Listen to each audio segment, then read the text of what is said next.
It's wonderful to meet you. Thank you for Yeah. taking a minute out today.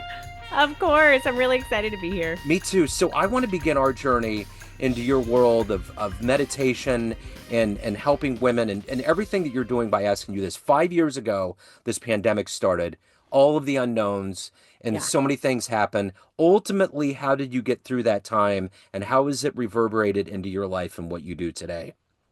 Oh my gosh, Joe, that's such a great question that all of us have a really interesting answer for, Yeah. right? Yeah. So in 2020, um, the Women's Meditation Network was started in 2018, so about a year and a half prior to the pandemic starting. Yeah. Um, and it started because I had been a podcaster since 2014. I had a whole women's entrepreneur show interviewing women about their entrepreneurial journeys. In 2018, found out we were pregnant with our second daughter. Immediately, just I knew a lot of intuitive things that I had to leave that business. I was done with it. And in the questioning of what do I now do, got this idea of the Women's Meditation Network. Launched with the very first show called Meditation for Women in the summer of 2018. About a year and a half later, literally December of 2019, just what, 2 months really prior to 2 or 3 months prior to kind of the US shutting down, I had completely shut down that prior business, entrepreneurial business and podcast, because I had sort of been like weaning it down for a year and a half.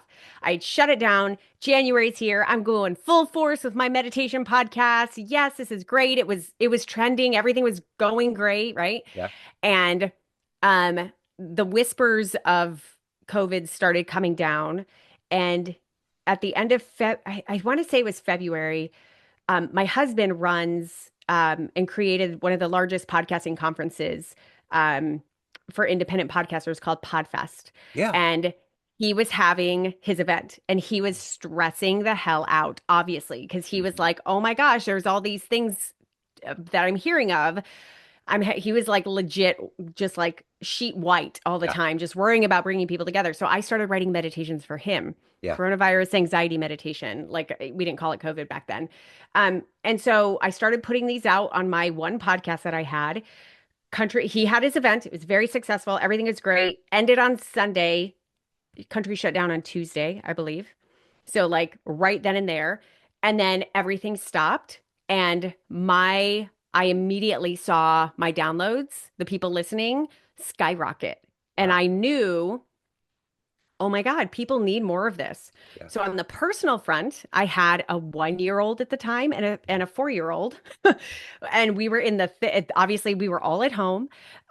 We kind of made our little COVID pod between us and my in-laws and sort of at least had a little bit of help there. I know not everyone had that with their littles at the time, Yeah. but we were able to kind of go back and forth and they could have them for quick 24 hours, 48 hours. And so there was a couple of months where while outwardly the message was and the feeling was everything needs to stop, everything needs to slow down. My intuitive gut was like, oh, I need to ramp up. People Yeah. need more of this. Yeah. So I got busy. Anytime my kids were at my in-laws or anytime my husband could take the kids out of the house, I was writing, I was recording, I was doing everything I could to produce any more meditations that I could possibly do. And they were all me trying to communicate what I was feeling, really believing I could universalize it because I knew a lot of other people were feeling exactly what I was feeling. So what happened, the result of that was that it really resonated with people and just completely took off. I remember March of 2020, we had our then biggest month of like 100,000 downloads, which was mind blowing to me Yeah. for back then. And so very soon, by that summer, I was like, I need to launch a sleep podcast. Like Yeah. I was doing analytics and what are people listening to the most? People aren't sleeping. They're stressed out. They can't get stuff out of their brain by the end of the day. And so I actually in the summer of 2020 launched Sleep Meditation for Women, my second podcast. Yeah. 6 months later, I launched Morning Meditation for Women. And within that sort of COVID time period, I launched a lot of shows with the knowing that I just need to I need to be where people are looking because they're Sure. they're they're searching for this Yeah. and we all need it. So how can I be there and more available? How can I be there more often? So that's what I was doing. So let me ask you this. If I put you in front of a bunch of sixth graders right now, career day, and one of the kids wanted to know what you do for a living, how do you answer them? I did exactly that for my kids' school a couple of months ago. Nice. I tell them I'm a podcaster. Okay. So I say I'm a podcaster, and the way that I podcast is I create meditations, Yeah, and here's how I create a meditation, and then here's how I podcast. And the value of podcasting and the beauty and the miracle and the awesomeness of podcasting is that I could take this one thing that I created right here with you and me, and we could bring it out into the world, and now anyone with a phone can listen, and it could help absolutely. them.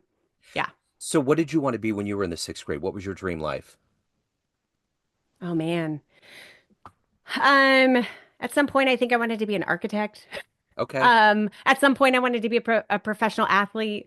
Yeah. Eventually, I wanted to be a writer. That was more of like the thing that really stuck. That felt like a calling, my through line through all of the things that I've done has been writing. Yeah. Yeah. So take me back to where you were born and raised. What were the foundational elements of meditation, of helping people, of getting into podcasting? How did all of these get planted and sewn into who you are? Yeah. I was raised one of six kids in a tiny little town about 20 minutes north of the border in Arizona. Um, Two stoplights. You knew everyone from birth. There were 130 kids in my graduating class.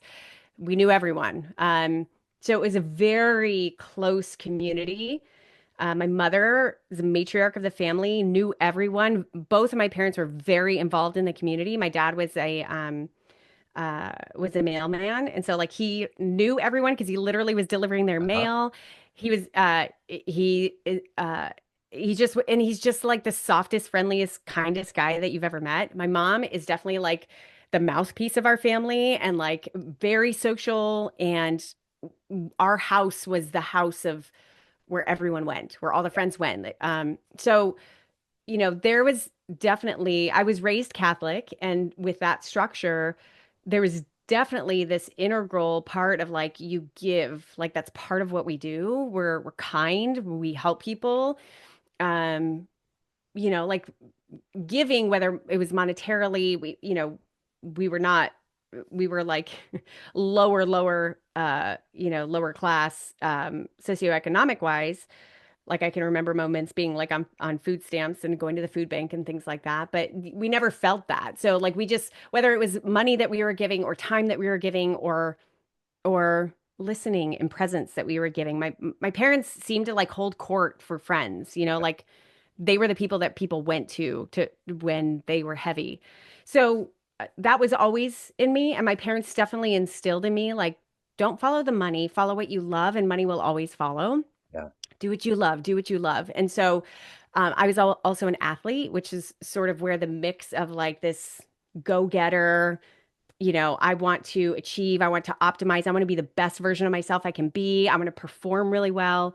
Um, Being one of six, the sort of psychological analysis of that is like, I got to stand out. How am I Yeah. going to stand out? I'm going to be the star athlete. I'm going to be the star academic.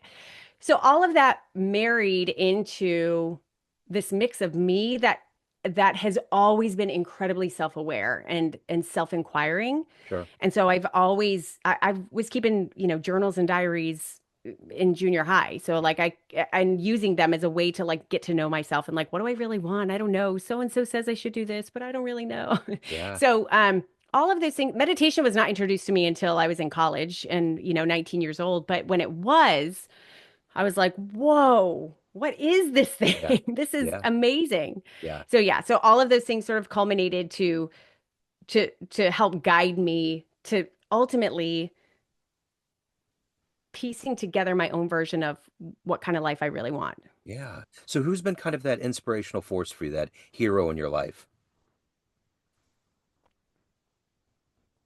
I don't know if I have just one. Okay. Um, I feel like I have had many people whom I have looked at and said, "Wow, I love the way that they are in the world. Yeah. I love how they move through the world."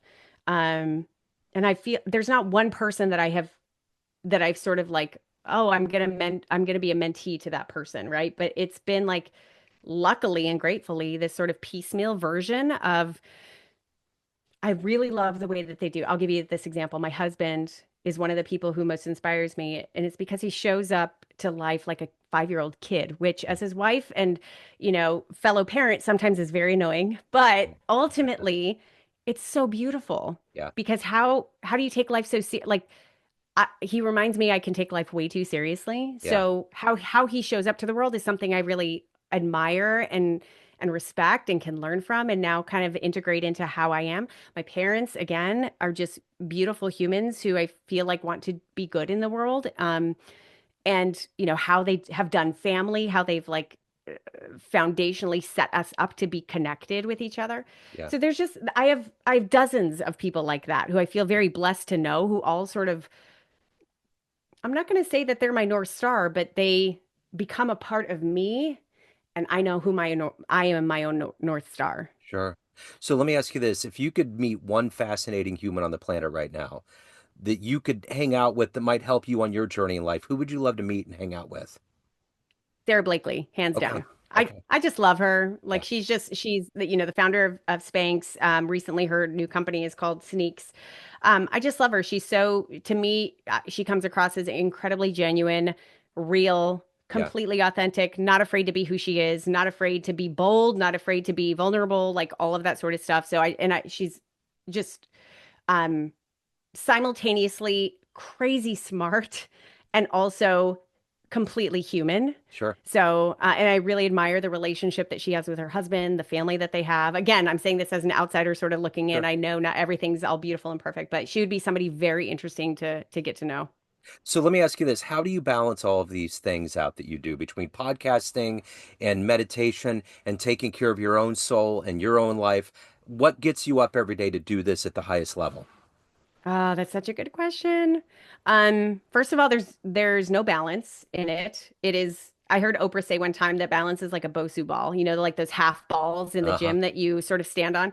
And at no time, like your goal is sort of to stay quote unquote balanced on it, Yeah. but you're always moving, right? Yep. It just like sometimes your energy kind of goes a little to the right, sometimes your attention goes a little to the left. So that's number one is that's how I envision it. So I kind of get myself out of the paradigm that everything should be equal at all times. Yeah. And then very practically and very importantly, I am very consistently clear on what my values are Yeah. and what my dreams are and like what's important what are the most important things to me, Yeah. having a great relationship with my husband, being a very present and active mother and raising good kids, um being somebody who is secure and whole and as developed and as optimal as she possibly can be. So if I know that, those are just a few, if I know that those are my values, then I literally make those values show up on my calendar. Like, okay, great. If I say that time with, a great relationship with my husband is important, when are we spending time together to cultivate and grow a better relationship? Or Yeah. what are we doing in our lives? If I say that being present and as there of a parent as I want to raise good kids, where is my phone while my kids are around me? Like, what am I doing when my kids are at home? Am I working? Am I distracted? Like all those sorts of things. So for me, it is incredible. Um, uh, it's a dance between your typical time management tactics, energy management, being able to get a lot done in a short amount of time because the energy is there and supporting it. Um, and making sure that what I value shows up on my calendar. Yeah. So let me ask you this. If you had a dream tonight, you ran into the 18-year-old version of you, and you could give that young version of you a piece of advice based on this life you've lived, the wisdom you've accumulated, what advice would you impart?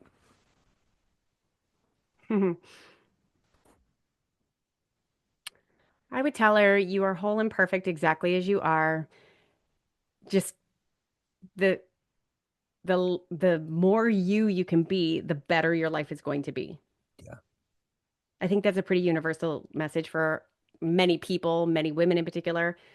Um, but I I think my whole life has been just this unraveling of who do I think I need to be versus what are my expectations of myself that might be unrealistic or might be in tune with old stories of what my old self is and not necessarily for current and future self. Yeah. Or what are other people telling me? What is the script that other people are telling me? So I think that that would be it, is like literally you're whole and perfect just as you are. Be yourself, like as much as you can. So let's say you walk into a room of everybody, all of your listeners, everybody that's known you in a business sense, and you walk up to a podium and you can tell that room one fun thing, one fun fact about you, a funny story, a great story. What would it be? Oh man. May- Um, Maybe I'm the trying first, to think of maybe I'm trying to think of all the ways. the I know. first concert you went to growing up, something like that, something fun like that. I'm trying to think of all the embarrassing moments I've had. I would tell the moment of like sixth grade that I stuffed my bra because I wanted to have bigger boobs, because that was the year everyone Yep. was getting boobs and I was not. Yeah. And I got caught. My friend Oh caught me and no. called me out on it. And I was like, oh, Oh so yeah, no. that was fun. Yeah. That's good. That's what I'm talking about. So let me ask you this. I'm going to flip this around a little bit and ask you, of everything that you've done and accomplished, what are you the proudest of?